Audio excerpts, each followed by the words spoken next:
Border road organisation के जो chief engineer हैं यहाँ पर मौके पर पहुँचे हैं, वो मेरे साथ हैं।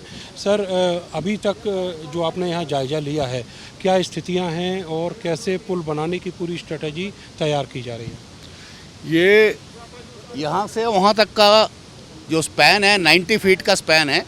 अभी जो माइनर ब्रिज जो वॉश आउट हो गया उसका स्पैन है 24.75 मीटर्स। सो अभी हम 90 फीट का बेली ब्रिज लॉन्च करने जा रहे हैं। 90 फीट का Bailey bridge triple single configuration में लॉन्च करेंगे। उसका कॉन्फ़िगरेशन बोलते हैं ट्रिपल सिंगल। नाउ यहाँ मेजर कंस्ट्रेंट है लॉन्चिंग स्पेस नहीं है। 90 फीट आगे आपको लॉन्च करना है, काउंटर वेट के लिए आपको इतना पीछे स्पेस चाहिए, उतना स्पेस हमको नहीं मिल पा रहा है। हम इसको गैंट्री मेथड करके गैंट्री मेथड में बनाना पड़ेगा। We are working on gantry method. Just now only I came here, only 5 minutes back I reach. We are working on that. Sir, अभी जो टाइम की अगर बात करें, उधर जो धराली में आपदा आई उसके बाद सब लोग उधर फंसे हुए हैं, कितना समय इस बेली ब्रिज को बनाने में लगेगा? बेली ब्रिज हो सकता है आज शाम कमेंस कर दें। आज कल शाम तक पूरा करने के लिए बेली ब्रिज लॉन्चिंग मेन वो कल शाम तक पूरा प्लान कर रहे हैं, कल शाम तक करने के लिए। परसों उसका डेकिंग वगैरह प्लान करेंगे। मोस्ट प्रॉब्ली परसों 2-3 बजे तक का डेकिंग भी कंप्लीट हो जाएंगे। इसके बाद थोड़ा अप्रोचेस का काम बचेगा। अप्रोचेस का काम भी मोस्ट प्रॉब्ली शाम तक हो जाना चाहिए। ये माने सर अगले 2 दिन और लगने वाले हैं। अगले 2 दिन और लगने वाला है। अच्छा सर, यहाँ से लेके और हर्सिल तक का जो स्ट्रेच है, यहाँ पर कहीं कोई रोड लैंडस्लाइड, कोई रोड टूटी हुई है, ऐसा कुछ है?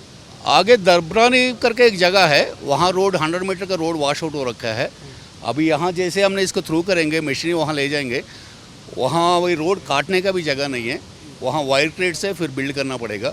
नाउ ये होने के बाद उसको हम टैकल करेंगे। तो ये माना कि सर अभी 3-4 दिन का काम जो है और है, उसके बाद जाकर कहीं हर्सिल और दराली तक जो रेस्क्यू के बाकी टीमें हैं वो पहुँच पाएंगी। धराली में ऑलरेडी हमारी टीम काम कर रहे हैं। 4 मशीन पहले से लगा हुआ है। 5th को एट 13:45 आवर्स हमारा जो मक्कन डेब्री का फ्लो है 13:45 आवर्स में हिट किया है धराली विलेज को।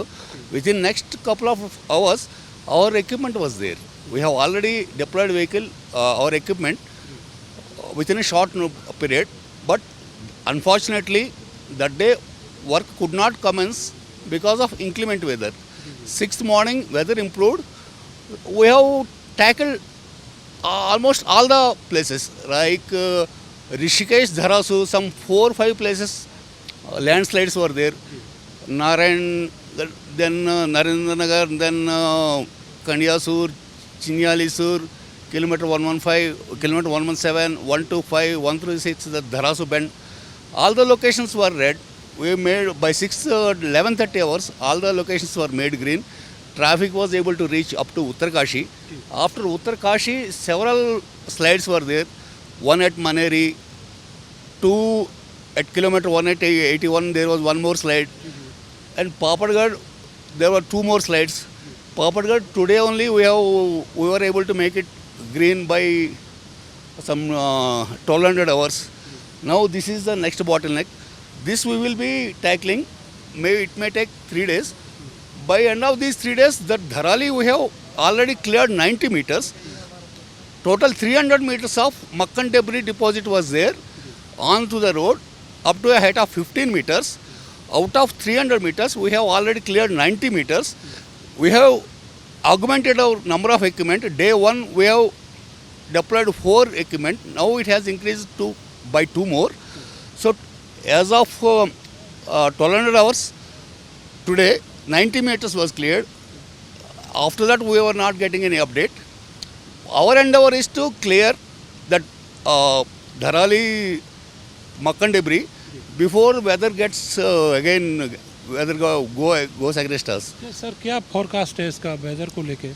Forecast is not good. Again, they are today also they were forecasting some 94% humidity, rainfall and all. Their forecasts were there. But God's grace and blessings of all good people, today weather supported us. So thus far we have made some good work.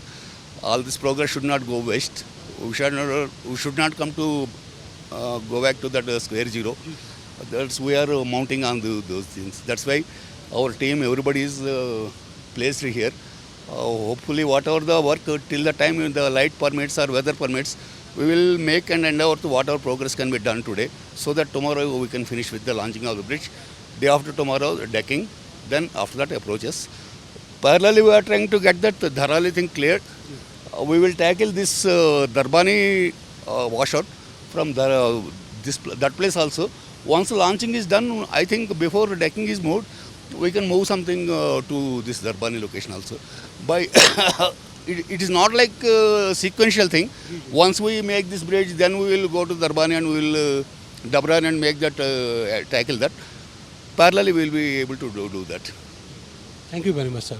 तो मेरे साथ chief engineer थे border road organisation के, और उन्होंने बताया कि किस तरीके से अभी 3-4 जो दिन हैं वो वेट करना होगा धराली तक आम लोगों को पहुंचने के लिए, ख़ास तौर से जो बड़ी मशीनें और टीम्स हैं उनको वहां तक पहुंचने के लिए। तो इस तरह से जो वेदर है, वेदर के अलावा जो यहाँ की सरकमस्टेंसेस हैं वो एक बहुत बड़ी बाधा बने हुए हैं इस रेस्क्यू ऑपरेशन में। लेकिन एयरफोर्स से लेकर और जितने भी संगठन हैं, SDRF, NDRF और ITBP, वो सभी कोशिशें कर रहे हैं, और धराली और हरसिल में बहुत सारे लोगों को रेस्क्यू भी किया गया है। आगे की जो रेस्क्यू ऑपरेशन है वो लगातार जारी रहेगा, और इधर से जो रोड को क्लियर करने का काम है वो भी जारी रहेगा।